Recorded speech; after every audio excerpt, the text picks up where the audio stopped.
Well, we got that Apple event, so I guess the question now is, are you going to continue to wait on the M1? Yes, we're here again, so I'll see you in there. What is going on, you beautiful humans? I hope that you have all continued to keep rocking those faces. And speaking of rocking faces, I mean, Tim Cook, right? And of course, the one nice thing is that now we don't actually have to work from just leaked specs, although there are some questions that I particularly have that I have specific questions about that are outstanding. And I hope we actually get some clarity on those in the next few days, namely the external display issue, which I've talked about a lot, and I'll actually talk about that momentarily. But as I've actually mentioned in my previous video on the Gen 4 iPad Air, which I still think is an awesome device, I had mentioned that the iPad Pro was rumored to have the A14X chipset, which would have been a binned M1, which it does seem that, of course, now the fact is that it is an M1, but it will likely be throttled to some degree, maybe somewhere in the neighborhood of 10 to 15%, give or take, when you compare it to a comparable MacBook Air, and comparable meaning that the MacBook Air having the M1, but I will be testing that once the iPad Pro comes in. Now, of course, let's actually quickly get those pricing questions out of the way, specifically about whether the iPad Air coming in at 64 gigs for the $599 US and the 256 gig at $749. And are these still the way to go, since the 11-inch Pro, the new Pro, is actually starting at $799 US for the 128 gig model. And of course, yes, that's less storage, and you need to actually bump up your budget to an additional 150 US to get that same 256. But here's the thing, don't forget, we're gonna be seeing some clearance here on those very capable iPad Pros from just 2020. We have clearance, Clarence. And of course, what I'm really glad to see is with that Thunderbolt added to the Pro, we're looking at faster transfer speeds and the very real possibility of being able to work off of an external drive. So let's just kick it off here.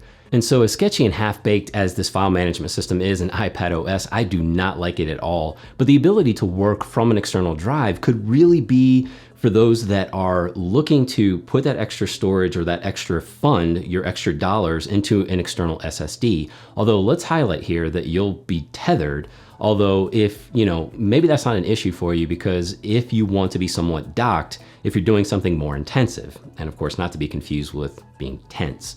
And thankfully, LumaTouch has announced over on Twitter that editing footage from an external drive is coming, and that this is actually partly due to that throughput with the Thunderbolt 4. So this could be a very welcome, not could be, it will be a very welcome feature to have that capability for those of you that have that lower internal storage. Although I cannot speak as to whether this will be okay on a USB-C, I'm pointing down to my iPad Air, on the USB-C capable device, but once they update it, I will test it and I will certainly update you on that.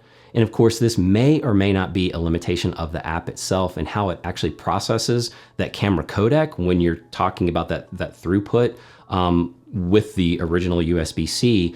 But I've actually shown you how you can also edit on a spinning hard drive, like a hard disk drive on the M1 Mac that's plugged in USB 3.0. So one can only hope that this is just an app adjustment and not solely relying on the hardware itself, especially for those that are wanting to keep your current iPad Air Gen 4, or maybe even pick one up. And I don't want to just quote the specs here on that Liquid Retina XDR display on the 12.9 inch and the Liquid Retina on the 11 inch, which, yes, very eye-catching, very stunning. But this is actually where I think Apple may be trying to put that MacBook Air back in the envelope and ship it off to somewhere else, just to make certain that those who don't know what a computer is, what's a computer? actually never find out. And of course, I will address that after I make the point here about the display, and specifically the external display support. I feel certain that you're with me here when I say that I do not enjoy being boxed in, or rather barred from the full screen real estate on, when I connect my iPad to said display. And yes, I do know that some programs are able to address this issue, but will iPad OS, along with the developers, be able to fully address the issue? And based on what I know about 14.5 and the newly leaked 14.6, that this doesn't seem to be a feature right now. However, will iPadOS 15 finally allow us more of that control, which we really need, and especially when you're talking about having Thunderbolt connectivity and M1 chip. I mean, we already know what the M1 is capable of, so I mean, I know we saw a glimpse of the iPad Pro connected to an XDR display like in the event, but I really want more details on this. And you may say that the whole point of an iPad is that it's about the mobility and not being tethered. And to a degree, I actually get what you're saying, and that the liquid retina display on the iPad itself may just be enough for most. And even outside of that creative space, I can imagine how awesome this would be even in healthcare, where it comes down to diagnostic tools that can take advantage of that screen, or image guided procedures at the bedside. But I know that I'm kind of digressing away from the creative space here, but you know, it just sort of drives home the point that I know it's still an inevitable demise of the MacBook Air, which I still think that the MacBook Air, the M1 Air, is the best bang for your buck right now and the foreseeable future. And so regardless that many of us are likely still sandboxed here at the moment, I do think that we can all appreciate the ability to move freely throughout our space. And speaking of sandboxed, when we talk about the iPad OS and the Pro apps, the ability to run Pro level apps, sounds like we're leaning heavily toward some rumors that are really strong as far as Logic Pro and Final Cut Pro. And this could be arriving as soon as WWDC when it rolls out in June. And if this is actually the case, then iPad Pro not only just differentiated itself, like really just set itself apart among other tablets, but this also becomes more of a knockout punch across the entire board when you include something like the Microsoft Surface. And if you can actually get that full functionality or as close to Mac OS. And then of course, making folks wonder again, whether the MacBook Air is still the way to go. It is.